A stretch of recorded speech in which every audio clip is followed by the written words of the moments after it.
खरं तर सर्वप्रथम मी आधी हे स्पष्ट करतो. हं, मी स्वतः भास्करराव जाधवांबरोबर बोललो बरं. आणि भास्करराव जाधव हे नाराज नाहीये. हं, आता एखाद्या मुलाखतीमध्ये जे प्रश्न विचारले हं, त्या प्रश्नाला त्यांनी त्या त्या पद्धतीने उत्तरं दिलेली आहे. बरं. आता मगाशी 2014 मध्ये हं, ज्यावेळी अनेक लोक शरद पवारांना सोडून गेलेत, हं, त्यात भास्कर जाधवांनी सुद्धा शिवसेना त्या भागात वाढली पाहिजे विकासासाठी त्यांनी सुद्धा त्यावेळी पक्ष सोडला बरं. आणि 2019च्या नंतर हं, जी संघटनेमध्ये फूट पडली. मला आठवते आज आहे की 22 जून 2022ला हं, आमची मिटिंग पहिल्यांदा झाली की पक्ष फुटल्यानंतर हं, आणि त्यावेळी भास्कर जाधव उद्धवजी त्या मिटिंगला होते. भास्कर जाधव स्पष्टपणे सांगितलं, हं, मी कुठेही भाजपमध्ये जाणार नाही.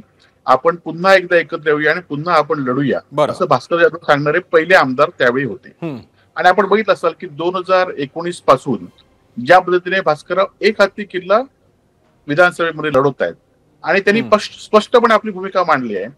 2024 हं, मध्ये सुद्धा ते निवडून आल्यानंतर सुद्धा हं. 2 अधिवेशनं झाली. त्या 2 अधिवेशनात सुद्धा त्यांनी आपली स्पष्ट विरोधाची भूमिका मांडली आहे. बरं.